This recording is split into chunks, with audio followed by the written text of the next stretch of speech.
Então, nós vamos nesse instante, acalmando os nossos corações, agradecendo ao Mestre Jesus, a equipe de André Luiz e de Emmanuel, que estão aqui junto conosco nesse estudo, pedindo a proteção dos amigos espirituais para os nossos lares, para os nossos familiares. Mestre amado Jesus, esteja conosco nesses próximos minutos. Auxilia-nos a ter olhos de ver e ouvidos de ouvir.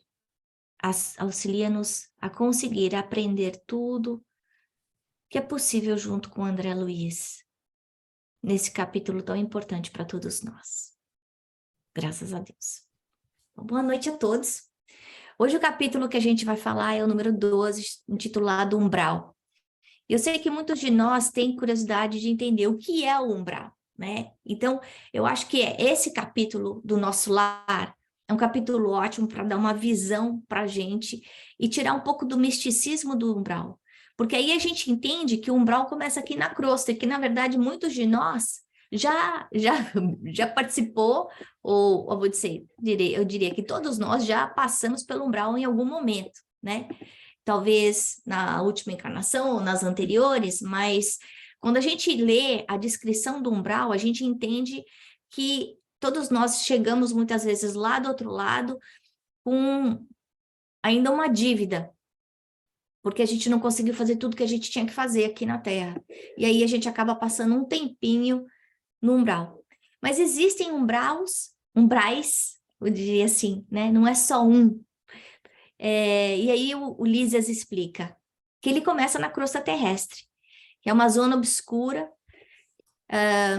de quantos no mundo não resolveram atravessar as portas dos deveres sagrados, a fim de cumpri-los, demorando-se no vale da indecisão ou no pântano dos erros numerosos.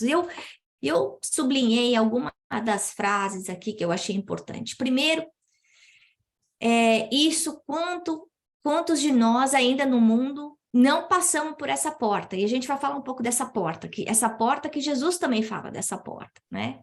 Desses deveres sagrados. Que deveres sagrados são esses? São aqueles compromissos que nós assumimos no plano espiritual, antes da nossa encarnação. Então, por exemplo, eu assumi que eu honraria a minha família, que eu seria leal ao meu marido, que eu cuidaria dos meus filhos, que eu seria honesta no meu trabalho. Aí eu chego aqui e eu acabo me desvirtuando pelas sensações do mundo, pelos prazeres do mundo. E eu não sigo aí, não consigo fulfill os compromissos que eu assumi. E é isso que ele está querendo dizer para a gente, que a gente continua muitas vezes nesse pântano de erros, a gente continua ainda arraigado, amarrado. Quando a gente pensa em pântano, a gente pensa numa coisa difícil de caminhar, né? Suja, pesada, escura. Ou a gente tem medo. Então, por exemplo, quantos de nós aqui falam assim, não, eu tenho medo de ver espírito, então eu sei que eu tenho mediunidade, mas eu não vou mexer nisso. Como se adiantasse. A mediunidade é tarefa, é missão. É uma forma que a gente tem de se ajustar com a lei divina, é uma bênção. Muitos de nós acabam colocando esse talento aonde? Dentro da gaveta, bem escondidinho, no armário.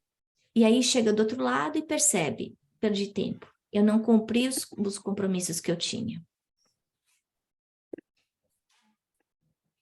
E aí, quem é que mora no umbral? Lembrando que nosso lar fica onde? No umbral.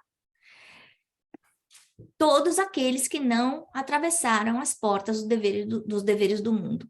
E quantos de nós pode, de verdade, deitar a cabeça no travesseiro e pensar, eu fiz tudo o que eu podia fazer, em todos os aspectos da minha vida. Então, eu não sou egoísta, eu não sou orgulhosa, eu consigo perdoar todo mundo. Complicado isso, né? Porque a gente sabe que muitas vezes a gente entra aqui nessa vida com uma malinha de coisas para resolver e a gente acaba multiplicando o peso dessa malinha pela nossa própria conduta, pelas nossas escolhas erradas. Quantos de nós, no dia a dia, acabamos complicando a nossa felicidade ou impedindo a nossa felicidade pela nossa própria incúria e insensatez? Ele continua. Essas pessoas que estão lá se demoraram no vale da indecisão. O que é isso? Então, eu tenho religião, mas eu não tenho religiosidade. Eu não vivo, eu não aplico. E quantos de nós, cristãos, eu não estou falando nem só espíritas, porque de espíritas tem muitos também. Então, que eu falo, eu encho a boca para falar, não, porque eu dou aula de espiritismo, porque eu faço isso, eu faço aquilo. Mas eu não consigo ter paciência com a minha sogra. Eu não consigo ajudar o meu vizinho. Eu não tenho tempo de visitar uma pessoa no hospital.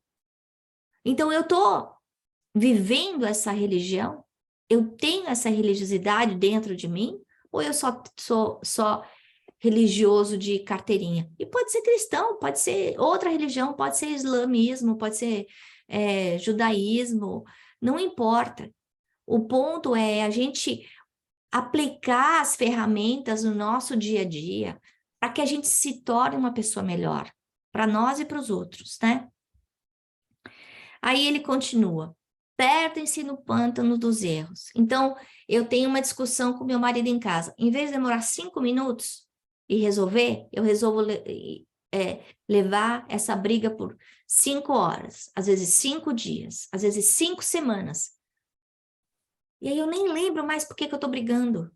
E eu estou falando do marido, mas pode ser do filho, pode ser da mãe, pode ser do pai. E aí eu passo a vida inteira carregando aquele rancor, aquela dor, aquela raiva, aquele desejo de vingança, achando que essa raiva, essa vingança significa justiça. Não. Então, o que eu estou fazendo? Eu estou me amarrando. Eu estou me prendendo a esse lugar onde a vibração é mais baixa. Por escolha minha, não porque Deus quer. Aí ele continua, não são perversos, nem suficientemente bons. A gente pode olhar isso para o André Luiz, a gente pode olhar para o Lísias, então não tem anjo no umbral. Jesus não está no umbral. Jesus fala, por quê? Quando ele fala que o umbral começa na crosta terrestre, a gente está onde? A gente está na crosta terrestre, né? A gente sabe que existem lugares muito mais complicados, altamente organizados, de uma forma maligna, além do umbral. Os abismos, as cavernas, que é um lugar assim de extremo sofrimento e de maldade profunda. E aí a gente vê que aqui no umbral as pessoas não são perversas de verdade, mas elas não são boas. Elas gostam de ver o outro sofrer, mas elas não são premeditadas ao ponto de fazer o outro sofrer. São infelizes, malfeitores, vagabundos, verdugos, vítimas, exploradores e explorados. Quando a gente olha aqui para a Terra e olha essa descrição, a gente chega à conclusão que a gente já vive no umbral. Quando a gente pensa numa cidade, uma cidade como São Paulo, uma cidade grande, né? Apesar que Portland também.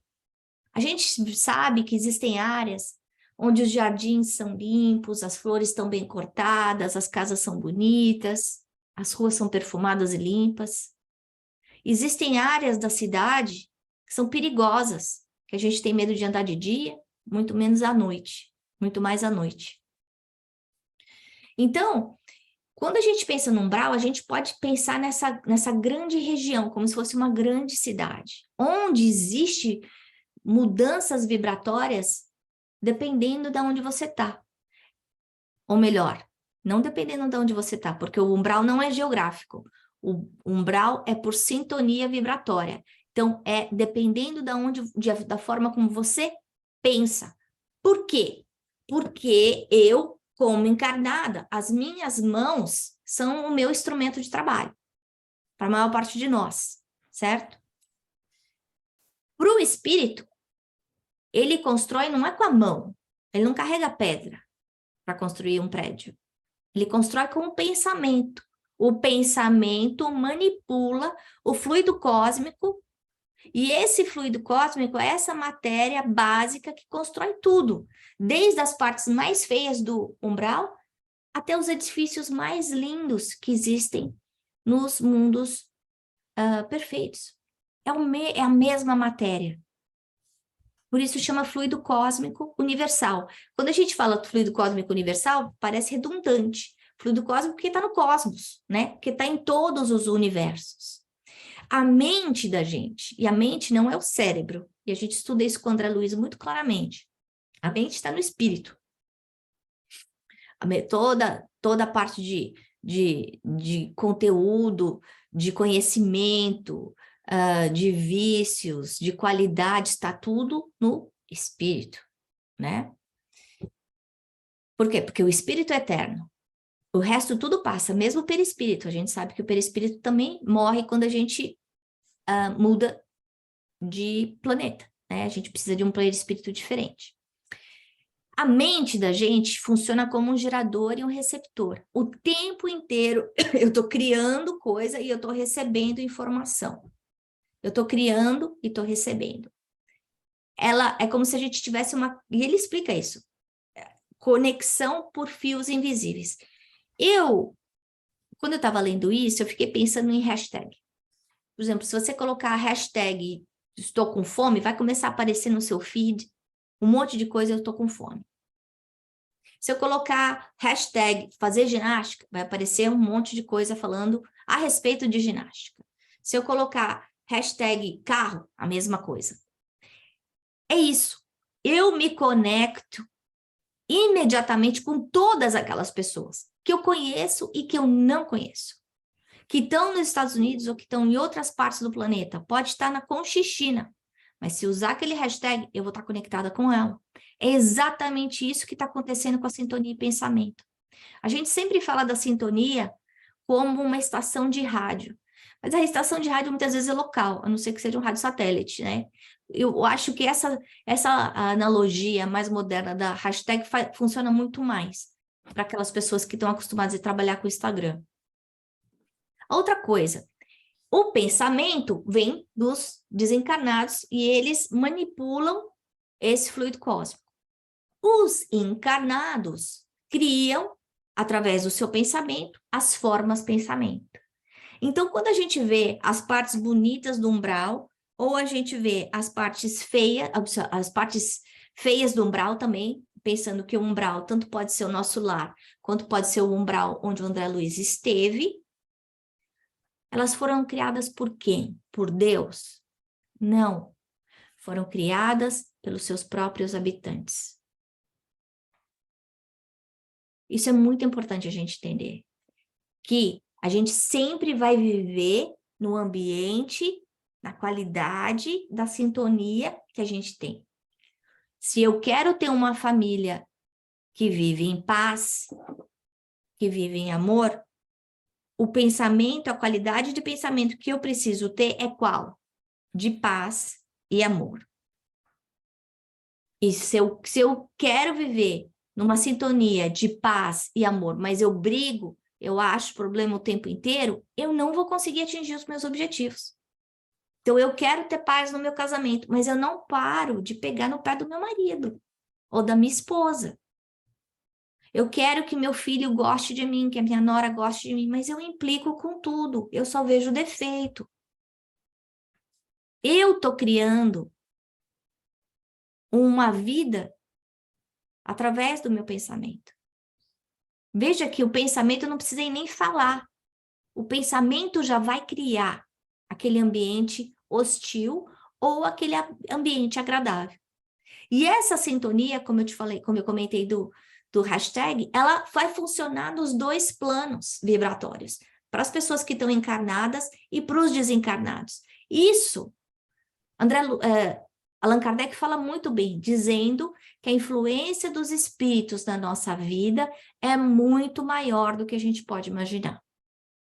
Eu vou repetir. A influência dos espíritos nas nossas vidas é muito maior do que a gente pode imaginar. Aí Allan Kardec pergunta, fala assim, então quer dizer que eles, muitas vezes, que a gente, muitas vezes não faz o que a gente quer? E aí Allan Kardec fala, muitas vezes, na verdade, são eles que comandam as suas ações. Por quê? Quando a gente não tem controle sobre a nossa vontade, eu fico pensando, eu quero emagrecer. Coisa simples, trivial. Não estou dizendo fácil. Querendo dizer uma coisa material. Aí eu vejo aquela mousse de chocolate que é o meu doce predileto. O que eu faço? Eu como. Como é que anda a minha vontade? Ela está em ação? Não. Não adianta só eu querer emagrecer. Eu tenho que fazer as coisas para emagrecer. Não adianta eu querer ter um trabalho melhor. O que eu preciso fazer? Eu preciso me preparar para ter um trabalho melhor. Eu preciso estudar, aplicar para trabalho, conversar com as pessoas, montar o meu networking. Se eu ficar sentado na frente da televisão, o trabalho não vai aparecer. E não é porque Deus não quer. É porque eu não estou fazendo a minha parte. A minha sintonia não está uma sintonia de conquistar aquilo. Então, André Luiz faz algumas reflexões que eu achei super importantes. E a gente vê que André Luiz já estava lá preparado, sendo preparado pelo plano espiritual, para poder fazer toda essa reportagem para a gente, que é uma coisa linda, né? Ele ia e anotava tudo que ele estava aprendendo. Como uma criança curiosa, perguntando. Não só para ele, para saciar a curiosidade dele, mas para também ajudar a nós que estamos aqui, também curiosos, né? Então, ele vê o quê? Umbral, região super abrandente, diferentes sintonias, tudo misturado. A gente entra no Instagram, tem todos os tipos de hashtag, mas eu só vou seguir as que eu escolher, pela minha sintonia. Outra coisa, ele era católico, ia lá, pagava lá o domingo lá na missa dele, né? Aparecia.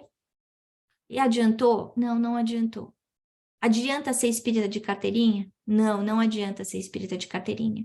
Se eu entro no centro, eu fico brigando com todo mundo, criando caso com todo mundo, fazendo intriga, fofoca. Não é isso. A religião não é para a gente ser usada como roupagem, é para a gente usar como dieta. São as nossas escolhas do dia a dia. É isso que faz a gente mostrar que tem a religião, é viver essa religião. Não 1 hora por semana, não nas quartas-feiras só. Não, todos os dias, de manhã e de noite. Outra coisa, ele perceber que, na verdade, tem vários umbrais. A gente vê nosso lar separado do umbral que ele estava, aquele umbral de sofrimento, por uma muralha. Para ele vir para a Terra, ele tem que atravessar o umbral, e a gente vê isso em vários livros. Uma região densa, pesada, escura, triste, fedorenta.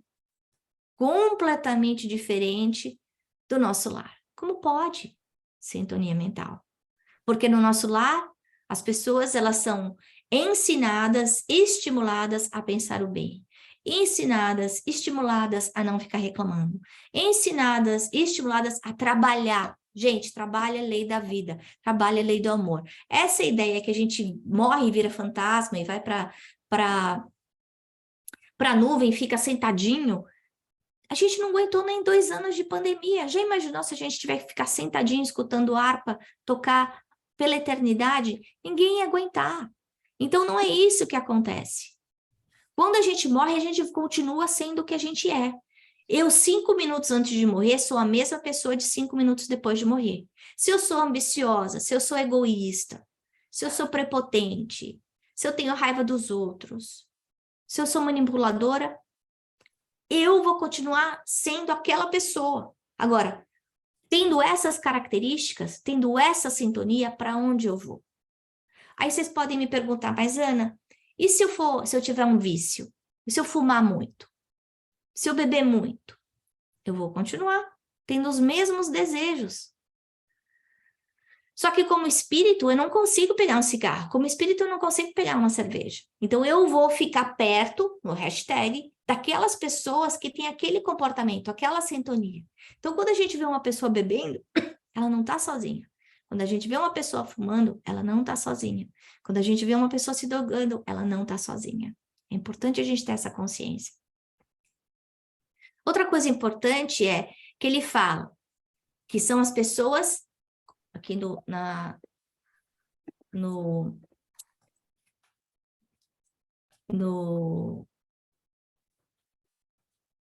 slide anterior, que falam que não cumpriram os deveres. Aí ele continua aqui na conclusão dele. A gente veio para cá, nessa encarnação, com um dever. E eu não cumpri esse dever. Qual é o meu dever? E a gente pensa várias vezes, qual é o meu propósito de vida? Será que o meu propósito de vida é só ter um cargo importante? Isso é pouco, gente. Por quê? Porque quando a gente morrer, o cargo vai ficar. o carro vai ficar, a casa vai ficar. Porque não importa o cargo que eu tenho, se eu não tiver o estofo dentro de mim, eu vou entrar em depressão. Eu não vou conseguir ser feliz, porque a inveja vai estar dentro de mim. Eu sempre vou olhar pelo que está faltando. Eu sempre vou ter despeito pelo que o outro tem e o que eu não tenho. Eu nunca vou estar feliz. Eu nunca vou estar completo. Por quê? Jesus falou, a felicidade não é desse mundo. Eu não vou ter paz. Eu não vou encontrar paz nas coisas materiais. Então, eu tenho que pensar qual é o meu compromisso nessa encarnação, um compromisso que não seja perecível. A gente sabe que um compromisso muito importante é da maternidade. Um compromisso que muitos de nós acabam esquecendo e invalidando, simplesmente para poder ter uma qualidade de vida melhor. E aí a gente deixa dar aqueles 15 minutos de atenção diária para os filhos, que é tão fundamental. Eu não estou falando 15 horas, estou falando 15 minutos. A gente não consegue saber qual é o nome dos melhores amiguinhos, o que a criança está sentindo, o que foi que ela comeu no dia, se ela está triste, se ela está feliz, está bem na escola, se não está, com quem que ela está andando, o que ela está sentindo. O Divaldo, numa das palestras recentes dele, acho que até a que ele deu em Portugal e na Espanha, na semana retrasada, ele fala que em 2030, hoje, a maior causa mortes é o câncer. Em 2030 vai ser suicídio causado por depressão. E aí? Aí o meu filho foi para Harvard. Eu estudei em Stanford. E aí?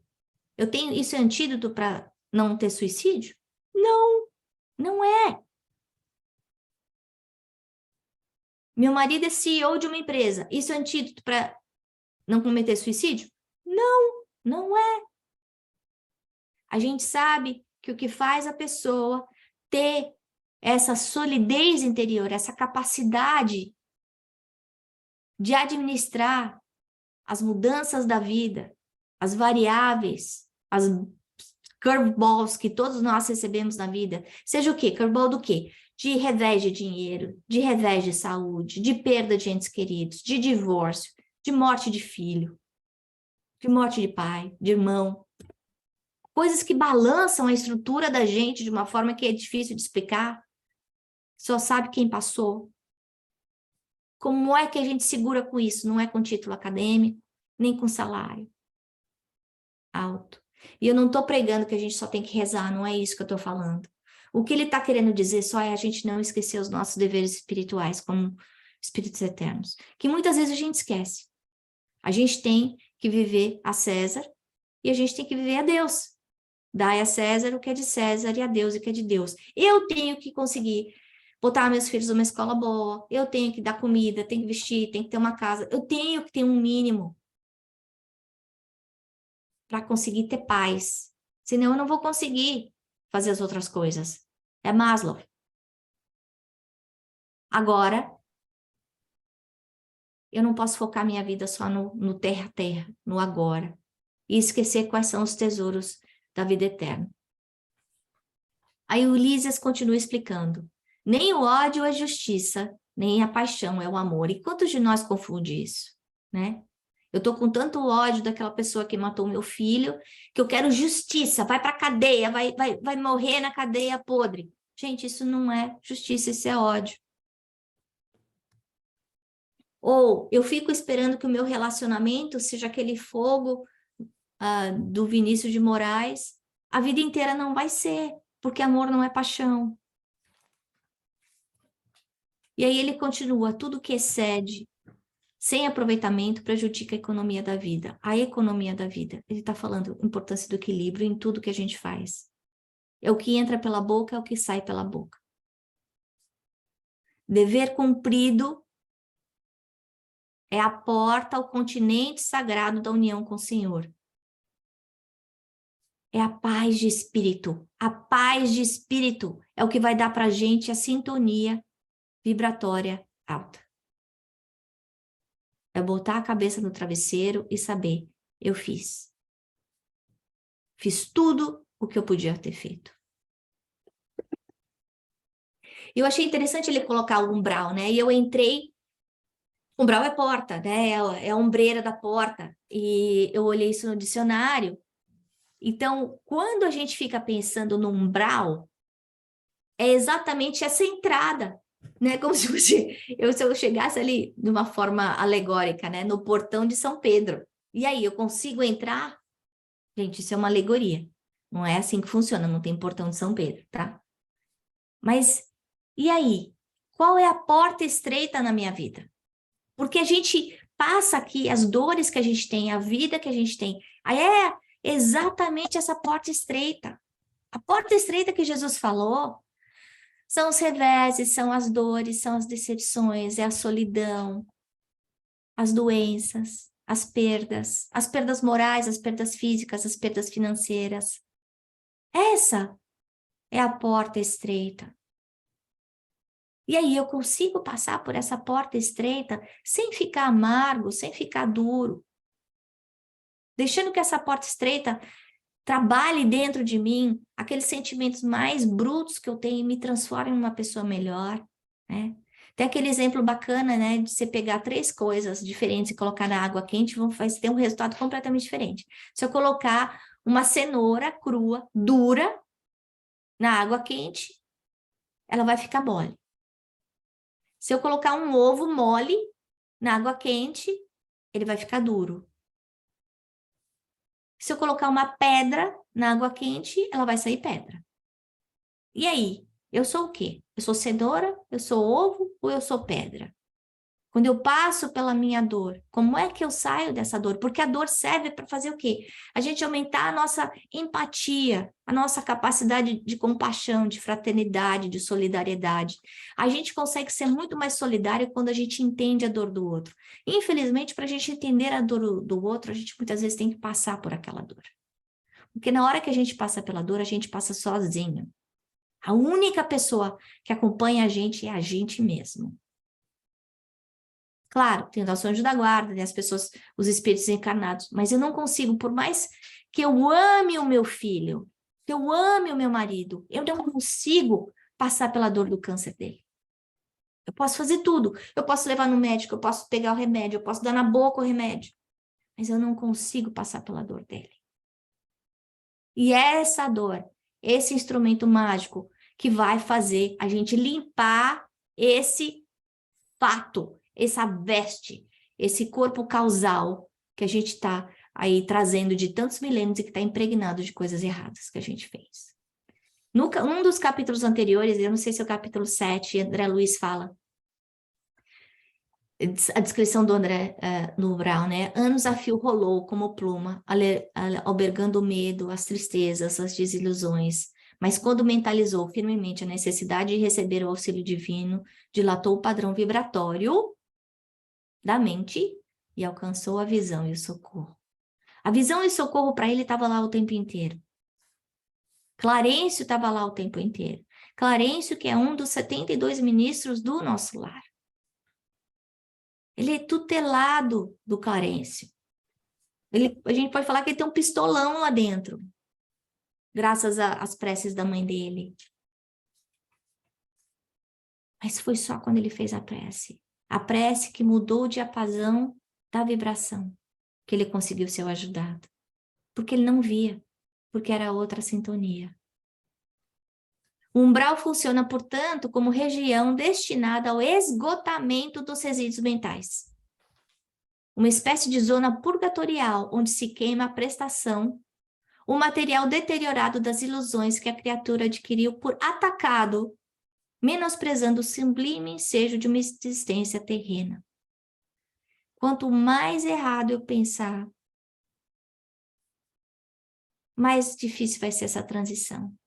Então, se tem alguma coisa que a gente tem que aprender com esse capítulo, é que a gente tem que aprender a morrer bem. E o morrer bem não é morrer dormindo. Morrer bem é morrer em paz. É morrer sabendo que a gente fez o melhor que a gente pôde. Que a gente está voltando para o outro lado com um saldo menor do que o que a gente entrou aqui. Porque a gente veio para lavar essa roupa, esse fato que ele fala, que está sujo. Esse corpo causal é o perispírito. Por quê? Porque é no perispírito que a gente guarda todas as recordações das vidas anteriores. A gente veio aqui para quê? Para passar por esse despertamento consciencial, para a gente se renovar. E aí a reforma íntima, que assusta tanta gente, mas que é altamente necessária para que a gente consiga mudar a sintonia.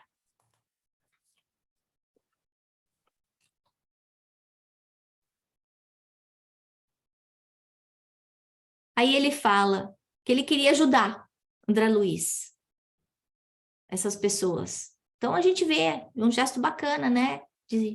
De empatia com o sofrimento do outro. Lísias fala, são necessárias muita coragem e muita renúncia para ajudar a quem nada compreende do auxílio que lhe oferece. Enfrentar a ingratidão, a cegueira. E aí eu fico pensando na gente, né? Os espíritos querendo ajudar a gente, falando, Ana, para de fazer isso, para de criar caso. E a Ana continuando fazendo a mesma coisa, o tempo inteiro, batendo a cabeça na parede e reclamando que a testa está doendo.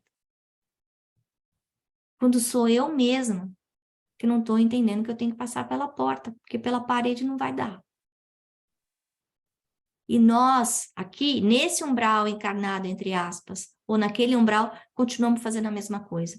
A gente continua achando que o que a gente está fazendo está certo, que a gente tem razão. Isso chama o quê? Orgulho e vaidade. Então, para a gente fechar a noite de hoje, para refletir, então, primeiro essa pergunta do Lísias para o André Luiz, e você acha que você está pronto? E eu não estou dizendo que a gente tem que ser perfeito para o trabalho, a gente sabe que quando o trabalhador está pronto, o trabalho aparece. Mas a gente precisa saber as nossas limitações e trabalhar nas nossas limitações. O André cresceu muito, do começo desse livro até o final do livro. Ainda mais depois dos livros seguintes. E a gente? Quanto a gente está crescendo? Quanto a gente está aprendendo? Porque esse crescimento precisa da vontade, está aqui, né, semanalmente, mas precisa também do trabalho interior. É um verbo. É saber viver esses ensinamentos dentro de casa. As pessoas olharem para a gente e falam, puxa vida, mas a Thaís mudou. Ela não era assim. Ela está diferente. O que será que ela está diferente? E quando isso acontecer, a gente precisa entender que então eu estou passando pela porta. Eu estou fazendo alguma coisa certa.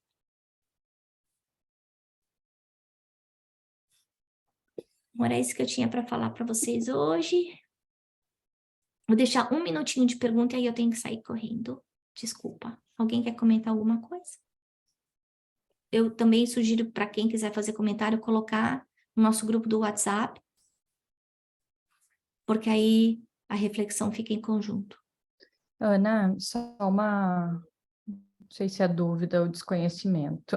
Uhum. Pelo que eu entendi, então, todos nós passaremos pelo umbral.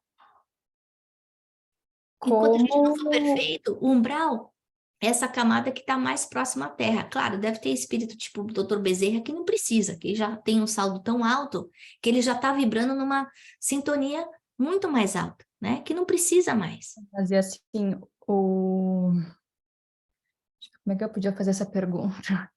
Lembra que o O que umbral que a também... gente deveria fazer para sair o mais rápido possível do umbral, sabe? É a ação aqui ou é essa questão de fé lá? De acordar, Aqui, de ter o despertar lá e aqui, que nem o André aqui. Luiz teve? O Hum, trabalho é sempre aqui. Mas lembra que nosso lar também é umbral. hum, O umbral não é só a área feia que o André Luiz estava. Existem umbrais, existem diferentes sintonias. O umbral é simplesmente essa área que está ligada a toda a crosta terrestre. É o primeiro degrau quando a gente morre. Tem gente, uhum. vamos imaginar, que se a gente fosse um atletista, um atleta de atletismo, eu consigo pular 10 degraus. Degrau simbolizando as nossas qualidades, a nossa evolução. Agora, eu não sou, eu sou um pato, né? Então, se eu conseguir subir um degrau, vai ser, né? Entendeu? Mas é aqui. A gente lava a roupa suja é aqui. A roupa suja é o corpo causal, isso é importante. O corpo causal é o perispírito. Esse perispírito vai ser o molde de todos os nossos corpos.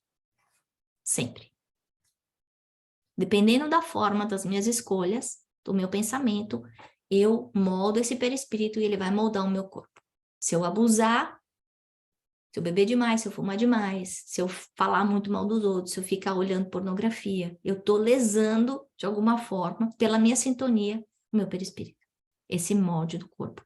Ele vai voltar em outra vida lesado e o corpo lesado.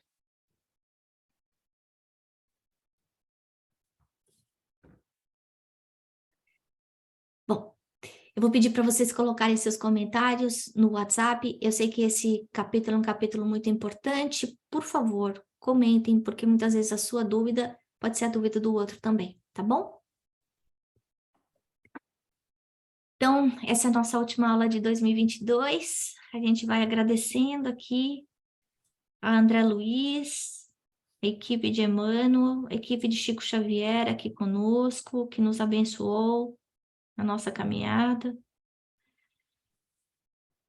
Pedindo a todos eles que continuem conosco durante as nossas férias, nos envolvendo em muito amor e muita luz, para que nós consigamos viver em cada dia, em cada ato, esses ensinamentos deixados por ele.